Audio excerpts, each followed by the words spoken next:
Hello viewers, আসসালামু আলাইকুম। রনিস কিচেনে আপনাদের স্বাগতম।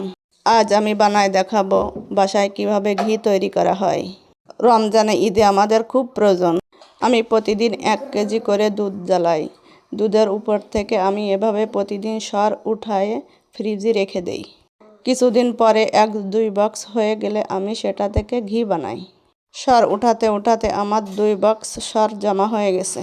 আমি ফ্রিজ থেকে 2 বক্স সর বের করে আগের দিন রাত্রে রেখে দেই।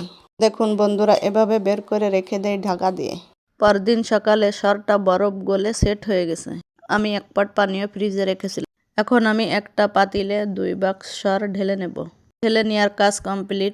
এখন আমি একটা ডাল ঘুটনি দিয়ে এটা ফেটে নেব। সরটা ফেটার জন্য আমি একটু পানি নিয়ে নেব, যাতে সরটা ফেটতে সুবিধা হয়। এখন আমি সুন্দর করে সরটা আধা ঘন্টা 1 ঘন্টা ধরে একভাবে ফেটে নেব। রমজানে ঘি থাকবে না তা কি কখনো হয়? এ পর্যায়ে আমি পাতিলটা নিচে নামিয়ে 2 পা দিয়ে পাতিলটা চেপে ধরে আমি সুন্দর করে এভাবে ফেটে নিচ্ছি সরটা। এভাবে ফেটতে ফেটতে মাখনটা সর থেকে ছেড়ে দেবে। ফেটতে ফেটতে আমি আবার পাতিলটা উপরে উঠাই নিলাম। সেহরিতে গরম ভাতের সাথে একটু ঘি হলে তো কোনো কথাই নেই।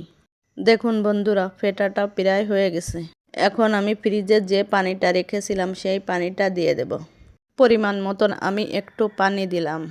দেবার পর আবার আরেকবার একটু সুন্দর করে ফেটে নিলাম। এ পর্যায়ে আমি আরেকটু পানি দিয়ে দেব। আপনাদের সুবিধা মতন আপনারা দিতে পারেন। আপনারা দেখুন উপরে কতটা মাখন ভেসে আছে। এখন আমি একটা জালির সাহায্যে মাখনটা তুলে নেব। দেখেন কতটা মাখন হয়েছে। ওয়াও, কত সুন্দর হয়েছে। আর কতটা না ঘি হবে, অনেকখানি ঘি হবে মনে হচ্ছে। মাখনটা উঠানোর পর তলে যে অংশটা থাকে তাকে আমরা বলি ঘোল। বন্ধুরা, আপনারা কি বলেন জানি না, কমেন্টে বল। দেখুন বন্ধুরা, পাতিলে ঘোলটা থেকে আর বড় 1 বাটি মাখন হয়েছে। এখন এটা জাল করে আমরা ঘিটা বের করব। মাখনটা আমি কড়াইতে দিয়ে দিলাম। হালকা নাড়াচাড়া করতে থাকবো, আস্তে আস্তে যাতে তলে লেগে না যায়। এ পর্যায়ে দেখুন মাখন থেকে ঘিটা বের হয়ে আসছে আর আমি নাড়াচাড়া করে দিচ্ছি। চুলার হিটটা বেশি করে দেওয়া যাবে না, লো আঁচে রাখতে হবে, তাহলে তলে পুড়ে যেতে পারে। এভাবে হালকা করে নাড়াচাড়া করতে হবে। এ পর্যায়ে মাখন থেকে ঘিটা বেরিয়ে আসছে। এখন আমি নামিয়ে নেব। এখন আমি একটা সেকনিতে সেকে নেব। চাষিটা আমাদের সেকনিতে থেকে যাবে। গরম ভাত দিয়ে খেতে অনেক মজা হয় চাষি। দেখুন বন্ধুরা, কতটা ঘি হয়েছে, টাটকা নির্ভেজাল। এটা আমরা এখন ঠান্ডা হয়ে গেলে বয়েমে ঢেলে নেব। ঘিটা এখন বয়েমজাত করে আমি সারা মাসের জন্য রেখে দেব।